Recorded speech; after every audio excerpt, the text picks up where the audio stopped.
Tommy Rooney is going to be with us in just a moment. Will O'Callaghan will be with us in just a moment because it is time for our quick picks. Some of these critics, these pundits, I absolutely adore them lads. I have unbelievable time for them, but they're a great bunch, but it's not acceptable. They like to play the hard man when they're on it. It's not very pleasant when you're trying to manage a team. All you're looking for is a bit of civility and a bit of decency, but they just miss you like you know, you have nothing to do with the bloody occasion. We are running after the runaway train of Adrian Barry. We are looking at his scores that he's put up over the last couple of weeks. We have changed the rules to try and rein him in a little bit. Let's have a look at how last week went, or how the table now looks as a result of last week. Adrian still in the lead on 25 points. Will on 23 points. I'm in third on 22 points. Tommy way down to the bottom on 21 points after tipping Cavan to beat Tyrone last week. He overthought it. He sent an email at midnight on a Thursday night. Tommy, never send emails at midnight on a Thursday night. It is the rule, but we are going to change things up this week. You're 1 point for a correct prediction, picking the correct team. You get 2 additional points if you get the margin of victory bang on. And if you don't get that, we'll give 1 point to the person who comes closest to the exact scoreline, unless everybody's picked the wrong team. We're not going to give people an extra point for getting the team wrong. So those are the new rules. Adrian, we're coming for you. Rancour. There's going to be a lot of rancour.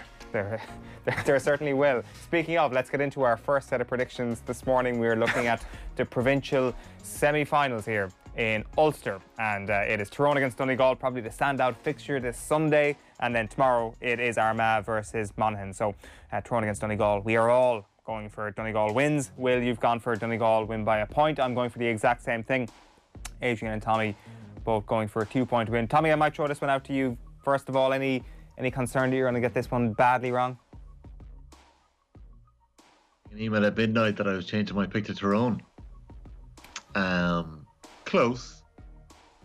It's going to be really close, this game. I don't think Murphy will start. I think he'll come on. I just think that Donegal have had their wake-up call again. They were very lax against Derry. They were so lucky they got through. And I just don't think Tyrone are ready yet to take them down. Well, yeah, I suppose not too different to that. Like, Donegal found answers when they needed them last week. Like, Derry put in an incredible, particularly first half performance, and then Donegal just about reeled them in for the scores at the end. And like, what a finish by McBrearty for that winning point. And like, even though Michael Murphy was probably at 50-60% last week, he still came in and added a bit of stability when he was able to come off the bench. And I think the time that he comes on this weekend will determine what position they're in the game. For me, this is one of the games of the weekend, but yeah, I just kind of fancy Donegal to maybe get over by a point or two in the end, but it's going to be properly tight. I mean, the Ulster Football Championship is where it's at for excitement this summer, it seems. Adrian, are you looking at the Derry war that Donegal found themselves in last week as a positive or a negative for Donegal? I mean, I think it's a negative, but I'm sort of hoping and assuming that they're going to put it all behind them. Like, are we going to get the Derry Donegal? Are we going to get the Down Donegal? And this game has definitely got the possibility to make all of us look like mugs next week, because there is a possibility that Tyrone come very good in that game. I think that Donegal will be stung as well, and they'll probably use the Martin McHugh comments at half-time in the BBC about a lot of these players not been worthy of the Donegal jersey. That might be a bit of fire for the belly. Everybody needs a cause. Derek McGrath is writing about the hurling in the Examiner this morning, and Donegal probably have that now. But yeah, I mean, all of our predictions, it'll be tight. Yeah, you're not going as tight as we are though on Armagh against Monaghan, as we've seen on screen there just a moment ago. I'm going for Monaghan by a point. You're going for Monaghan by 3 points. Tommy and Will both going for Armagh by 2. Why have you gone for Monaghan by 3 points, Adrian? We just don't know where Armagh are at, I suppose is the point. And again, it's definitely got this one 100%. Like a lot of the games we were looking at last week were pretty clear calls, but again, this one is very 50-50. I think that if any team is going to win it by a few points, it's probably going to be Monaghan, but we just don't know what that Armagh side are. They? Why don't we know where Armagh are at, given they've managed to survive in Division 1 and they've won by 13 points in their first game in the Ulster Championship? I'm right to say they haven't been in an Ulster final since 2008. This is a new Armagh. Is it like? So look, no, that's very true. And defensively, they look really sound. They look like an entirely different proposition. They're flooding forward in a way that we haven't seen Armagh teams do for quite some time. I wouldn't be with any huge degree of confidence. I wouldn't put my house on Monaghan here, but I think if any team's going to win it by a few points, it might be them. And again, like, a lot of pressure on them to come good on the side of the draw that might be seen as the easy side of it, but we know they've come up short obviously when they were supposed to get the job done as recently as last year. We come back to that Donegal game every week here on Quick Picks whenever we're talking about Armagh. I think that's spooked a lot of people. It hasn't spooked you, Tommy. You think Armagh are going to take that step into an Ulster final? Yeah, I've been backing Armagh for a couple of years now. I don't agree with the term that they're playing Harlem Globetrotters football. Kieran McKeever would argue with you that they're actually more defensive than they've ever been. You're getting more players behind the ball, but they're just breaking really quickly in transition.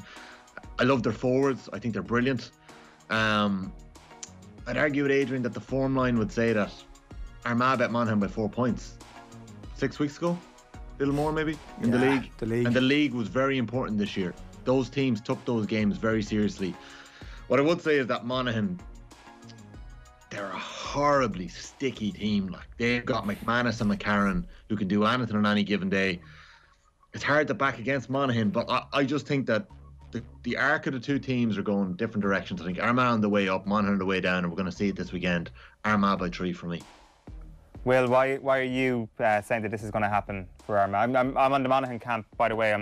I think that the league game is really important. I think this is going to be the football game of the weekend. But I just think that Monaghan's know-how in certain areas is actually going to be important. I actually do think that the recent history of Armagh, even though I questioned you on it there a moment ago, Adrian, is going to be important. So I think these moments take a massive leap forward from a team, or they require a massive leap forward from a team. And Will, you obviously see it happening from Armagh's perspective this weekend? Yeah, look, the concern will be the old adage, league is league, championship is championship, even when they've come very close one after another this year. Like a month ago, I was very impressed with the way that by the way that Armagh beat Monaghan when Monaghan had quite a bit of the ball, but Armagh were very good at turning it around on the counter-attack.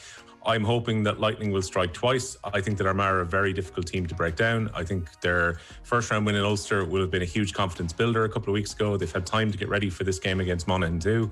And I think we're going to see a breakthrough in Kieran McGeeney's side. They're going to get back into an Ulster final for the first time in over a decade. But it is like a really tough one to call. Part of me, I will admit, went down the line of, I reckon Adrian Barry is probably going to go for Monaghan here, and I need a point of difference to try and get a point back as well.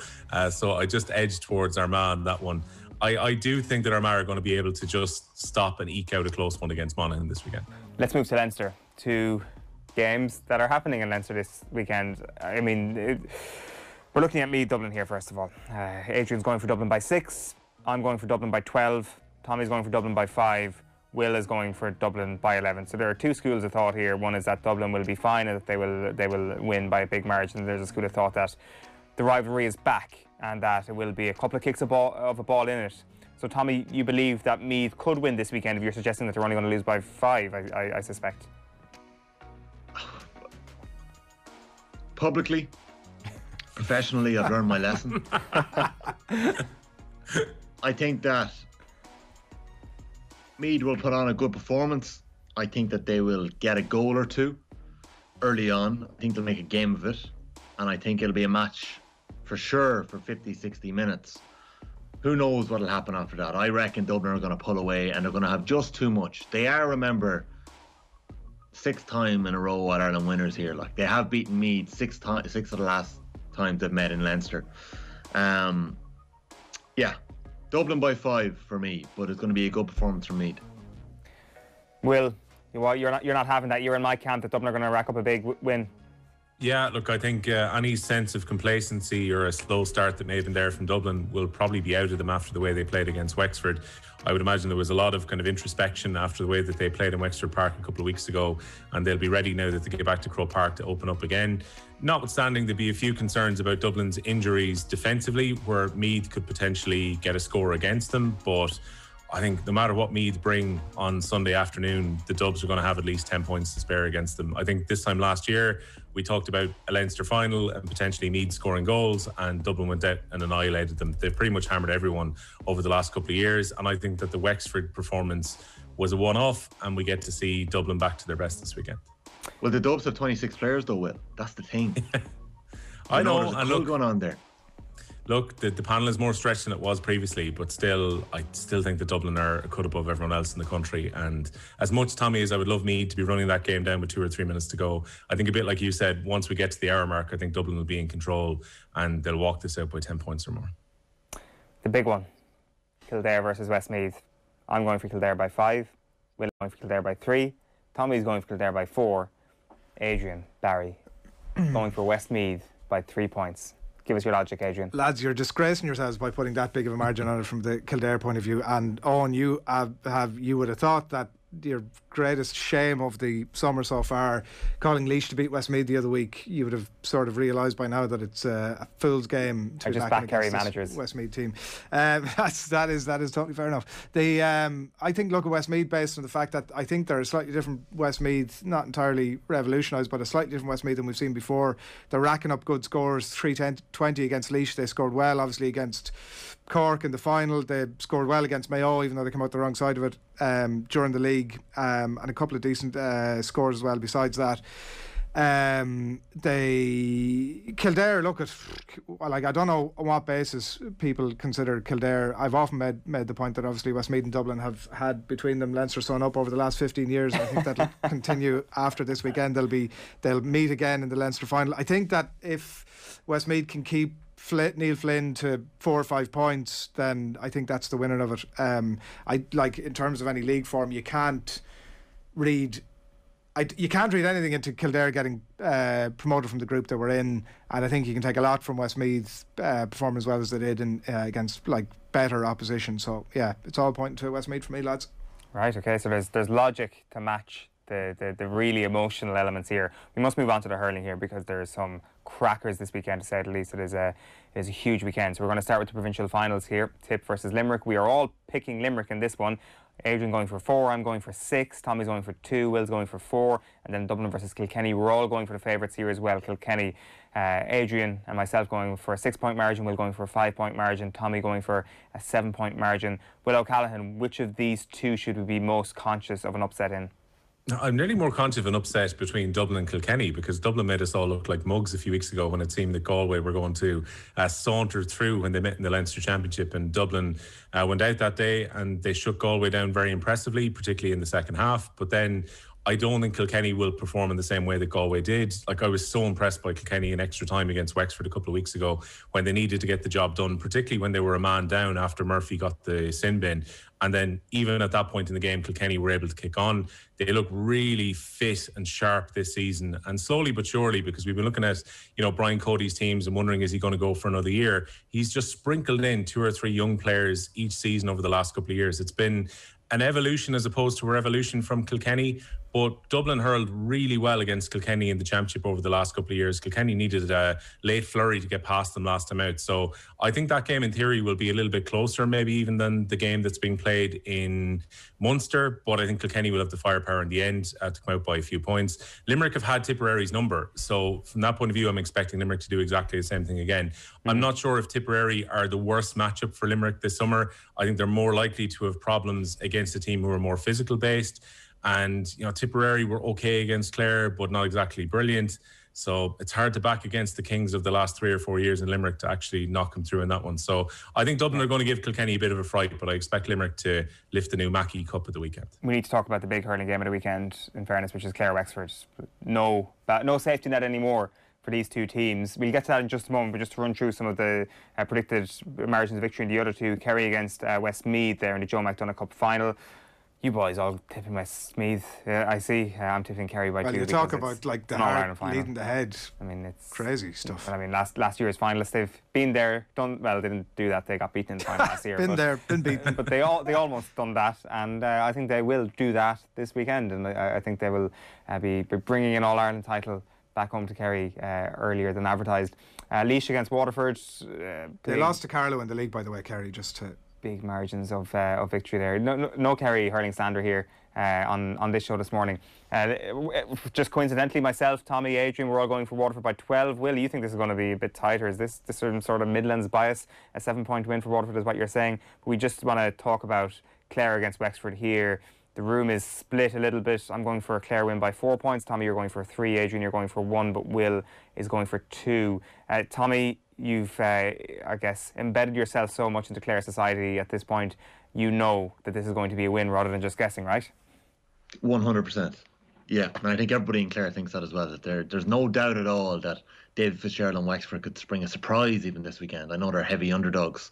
No, look, I think about this game, the struggle is, where does the form lie? Like, Clare played very well against Tipperary. but did Tipperary underperform? Wexford played very well against Kilkenny. I know we're all tipping Kilkenny this weekend against Dublin, but you know, I'm banking on Tipperary being stronger than Kilkenny this year, and by that virtue, Clare in a better place than Wexford are, and Tony Kelly.